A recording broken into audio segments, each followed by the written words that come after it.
Muito bem, pessoal. Começando aqui mais uma videoaula de projetos de instalação de sistemas de energia renovável. Nessa aula a gente vai falar um pouco sobre operação e manutenção de sistemas fotovoltaicos. Então vai ter aqui alguns aspectos importantes em relação a passos que você pode seguir para verificar se o sistema está funcionando corretamente e algumas dicas de como lidar com certos problemas, né, que já está voltado para a parte de manutenção.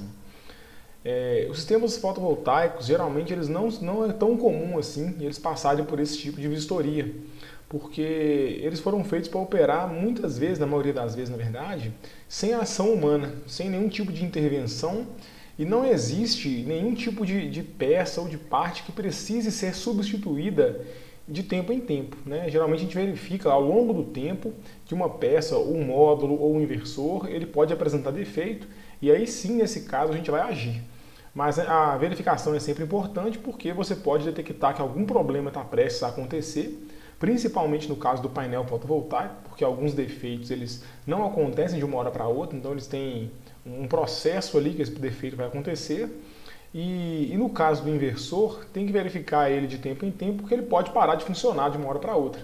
Ele sim, por se tratar de um equipamento eletrônico, pode sim parar de funcionar, e se você não verificar que esse funcionamento foi interrompido, ele pode ficar ali até meses sem gerar energia, né? ou um mês, né? Até a fatura de energia chegar, e aí então você vai verificar que houve esse defeito.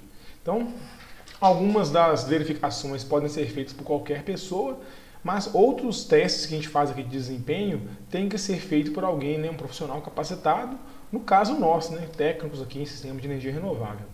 Então eu vou começar falando pelo gerador fotovoltaico, que no caso são os módulos, né? Os arranjos fotovoltaicos. O primeiro tipo de verificação que você deve fazer com frequência é a inspeção visual. Então, apesar de parecer um pouco bobo assim, fazer, inspeção visual? Sério?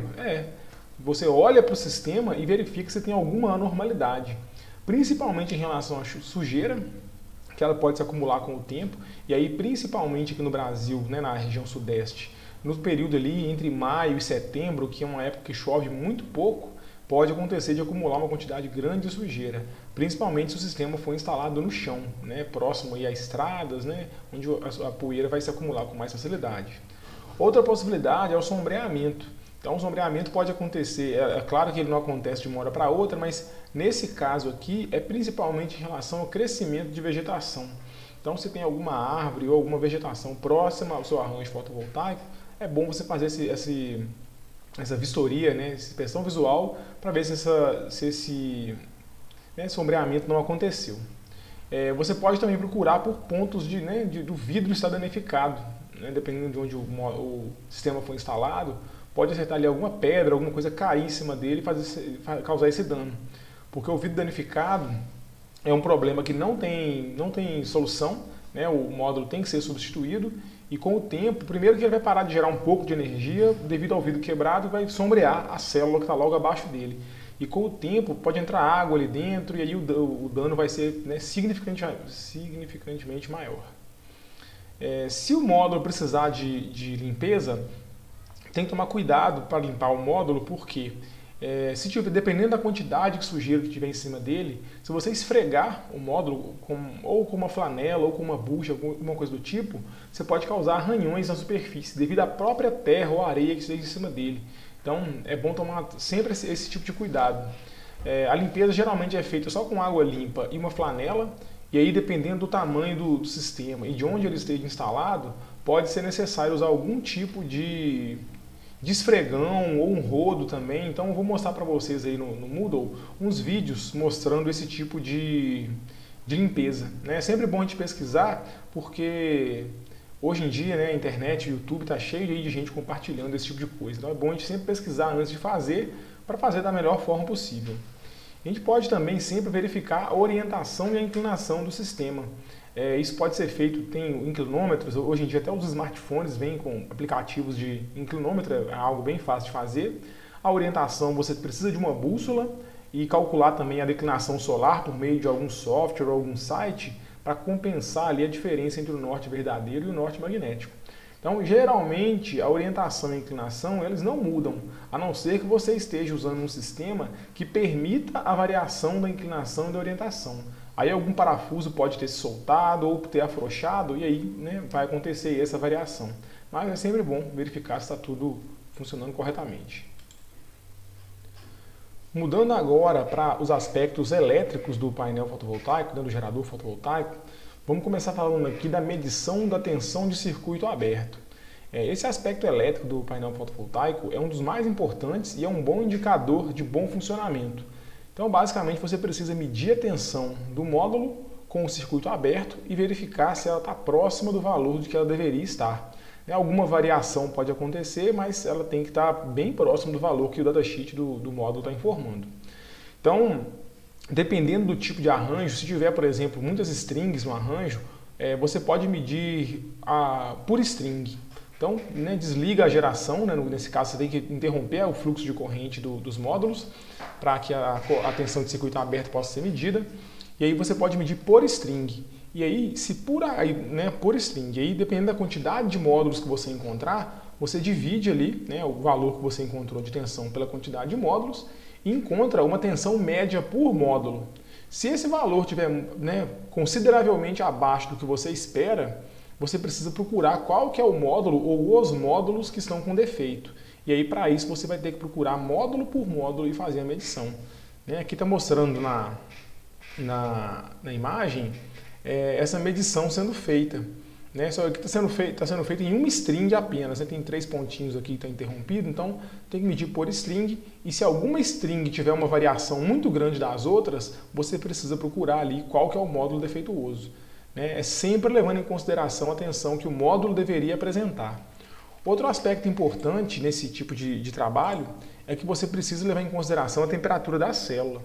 Então, se for possível, medir a temperatura da célula, na imagem que está mostrando um sensor um termômetro infravermelho, né, você consegue medir a temperatura por meio de um laser, preferencialmente na parte de trás do módulo, você vai poder fazer a compensação de temperatura.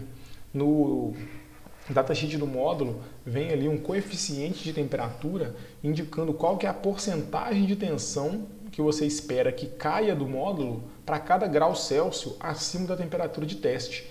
Então aqui tem uma tabelinha mostrando que tem várias curvas curvas IV de módulos fotovoltaicos para cada temperatura. E a gente nota que quanto maior é a temperatura, menor é a tensão de circuito aberto do módulo. Então é importante levar isso em consideração, principalmente quando se trata de strings com muitos módulos, porque somente essa variação pode levar conduzir você a uma conclusão de que a tensão que você está verificando ali está muito abaixo do que deveria, quando na verdade é só uma reação natural à temperatura da célula. Então é importante também tomar esse cuidado. E aqui é o que eu falei, se você encontrar uma string defeituosa, você precisa procurar módulo por módulo até encontrar aquele que está defeituoso. E aí está mostrando aqui como fazer. É claro que essa forma de como fazer, pessoal, vai depender muito da estrutura que você está, né, inspecionando, né, sobre a possibilidade de você se aproximar dos módulos e tudo. E aí, nesse caso, sempre tem que tomar cuidado, até no caderno didático tem algumas recomendações de segurança. Tem que tomar cuidado porque quando se trata de strings fotovoltaicas, a gente pode ter tensões muito elevadas, né, da ordem de 1000 volts. Então é sempre bom você usar um equipamento adequado, se for o caso também luvas isoladas, porque para reduzir os riscos aí que você está se expondo. Outro aspecto elétrico que é muito importante para poder verificar funcionamento de sistemas fotovoltaicos é a corrente de curto-circuito. Então o módulo fotovoltaico quando entra em curto, não gera uma corrente capaz de causar defeito nele mesmo. Até porque a gente já sabe que essa corrente de curto-circuito ela tem um valor muito próximo da corrente normal de funcionamento. Então a gente pode sim forçar curto-circuitos dos módulos e verificar qual que é a corrente que ele apresenta para comparar com o valor esperado de acordo com o fabricante. Então, nesse caso aqui, a temperatura da célula não é tão importante, porque a gente sabe que a corrente varia muito pouco com a temperatura, mas sim com a radiação solar. Esse sim é um aspecto importante, eu vou falar dele daqui a pouco. Nesse caso, galera, você pode também, né, dependendo do sistema que tem muitas strings, fazer esse curto-circuito por string. E aí, usando um alicate amperímetro, nada de usar um amperímetro que você precisa conectar os cabos no amperímetro, pessoal, isso é muito inviável de se fazer na prática, toma muito tempo, deixa tudo muito complexo. Então vai usar um alicate amperímetro adequado para medir corrente contínua, também é um equipamento mais caro do que o alicate amperímetro convencional. Pode fazer o teste por string e basicamente é fechar o curto. Mais uma vez, esse fechar o curto numa string ou num módulo pode não ser algo tão seguro, porque se você pegar os terminais, né, do conector MC4 e fechar o curto com a mão, você vai ter um pouco de dificuldade de desfazer esse contato, porque esse conector não foi feito para ser solto assim na mão sem ferramentas, e ainda há o risco de arco elétrico, que é o caso da corrente, assim que você abre ali o circuito, da corrente continuar circulando pelo ar. Então é sempre recomendado que você utilize ou um disjuntor para corrente contínua ou uma chave seccionadora para fechar esse curto-circuito, né? Porque para evitar riscos mesmo de arco elétrico. Vamos passar aqui. Sempre que você vai fazer esse tipo de ensaio, você precisa medir ao mesmo tempo a radiação solar, né? Por exemplo, está mostrando para vocês aqui um medidor portátil. A gente já tem um na escola, nós vamos ver ele em breve. Então, ao mesmo tempo que você mede a corrente, você tem que medir a radiação solar para que você pegue a tabela e compare, porque a corrente de curto-circuito que está apresentada lá no datasheet, ela geralmente é para uma radiação de 1000 watts por metro quadrado, no caso das condições de teste, e para 800 watts por metro quadrado, no caso das condições de operação de temperatura, né, temperatura de operação normal da célula. Então, se você estiver medindo com uma radiação mais baixa do que isso ou mais alta, você pode fazer até uma regra de 3, porque é bem proporcional, sabe, o valor da corrente em relação à radiação solar. Então, tem até um gráfico aqui que está apresentado, esse gráfico da esquerda, que é de um fabricante de módulos fotovoltaicos, que mostra qual que é a corrente de curto-circuito esperada para cada nível de radiação. E a gente nota que é uma proporção quase que direta, né? O pouquinho de erro que você vai ter aqui, ele é insignificante num tipo de inspeção desse, que não busca uma precisão tão grande, mas mais você ter uma noção de que o valor está próximo do que deveria estar, se o módulo está funcionando corretamente ou não. Outro aspecto importante é que no caso de fazer medições em várias strings, é importante que você meça a radiação solar e na hora de comparar uma string com a outra, tem que ter a mesma radiação. Então é bom você escolher um dia ensolarado porque essa condição de radiação solar ela muda em questão de segundos devido a nuvens. Então é sempre importante ter esse medidor e fazer esse acompanhamento ali de perto, sabendo que para você comparar duas strings, a medição tem que ser feita praticamente com a mesma radiação, mesma disponibilidade de sol. Então, se você estiver fazendo o teste por string, você vai precisar encontrar alguma string com problema, e nesse caso aqui, a string com problema é bem fácil de detectar, porque a corrente geralmente fica muito abaixo do que deveria, você vai precisar desconectar módulo por módulo até encontrar o módulo com defeito. E aí você vai fazer isso de acordo com as possibilidades também da instalação que você estiver trabalhando. Outra forma de fazer essa análise, e essa é a melhor delas, é usando um traçador de curva IV.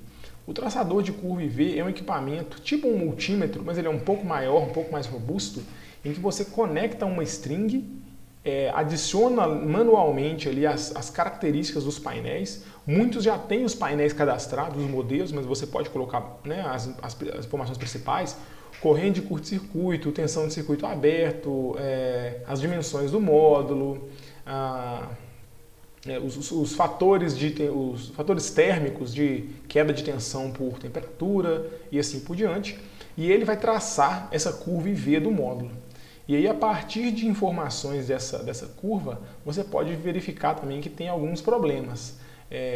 Vai ter um vídeo no Moodle mostrando a operação desse tipo de aparelho. E eu vou falar para vocês aqui alguns dos problemas que podem ser encontrados, né? Então, a curva que você espera que você encontre é essa que está com a linha cheia. Essa é a curva IV normal do módulo. Muitas folhas de dados de módulo fotovoltaico apresentam essa curva, então você pode comparar com aquela que você encontrou no traçador de curva IV. Mas aí, por exemplo, algumas coisas que podem acontecer. Número 1 aqui, a variação de corrente. Você pode encontrar uma corrente menor do que você esperava. E aí lá no caderno didático, eu não vou dar detalhes disso aqui não, porque lá tem bem detalhado o que pode ser cada causa dessa aqui. Você pode encontrar, por exemplo, um declive mais acentuado na curva de corrente. Então ela vai abaixar aqui com uma inclinação maior do que você espera. Então pode estar havendo fuga de corrente dentro do módulo, certo? Da célula para a estrutura, que é um problema sério que os módulos fotovoltaicos podem encontrar. Se tiver um degrau na curva, como esse aqui, que está indicado aqui na número 3, é o famoso problema de mismatch, que é quando você tem células danificadas. Então, alguns módulos fotovoltaicos da string podem estar gerando menos energia do que deveriam. Então, pode ter um diodo de bypass, por exemplo, um diodo de desvio funcionando, e aí vai causar esse tipo de problema. Ou algum módulo, né, com defeito. O número 4, que é esse aclive, esse declive menos acentuado, ao invés da curva acompanhar essa descida aqui, que é mais forte, ela desce assim com uma inclinação menor, pode ser que tenha resistências em série com o circuito. E aí é o caso de você acompanhar ali as conexões elétricas ao longo de todo o trajeto da corrente entre o módulo fotovoltaico e a ponta do sistema, onde você está fazendo essa medição, que pode estar acontecendo. E o número 5 aqui é a tensão mais baixa do que o esperado. Então você pode ter considerado um número de módulos errado, ou pode ter algum módulo com defeito que não está funcionando e está com todos os diodos de desvio operando. Ou até mesmo uma temperatura muito elevada que você não considerou na hora de fazer sua medição. Então todos esses aspectos aqui podem ser detectados com o traçador de curva IV. Mas não é uma ferramenta muito comum porque ela é bastante cara, pessoal. Custa aí questão de 20 mil reais, 25 mil reais um equipamento desse. Então, no Brasil, ele é muito incomum. Outro ponto importante, pessoal, é a detecção de pontos quentes.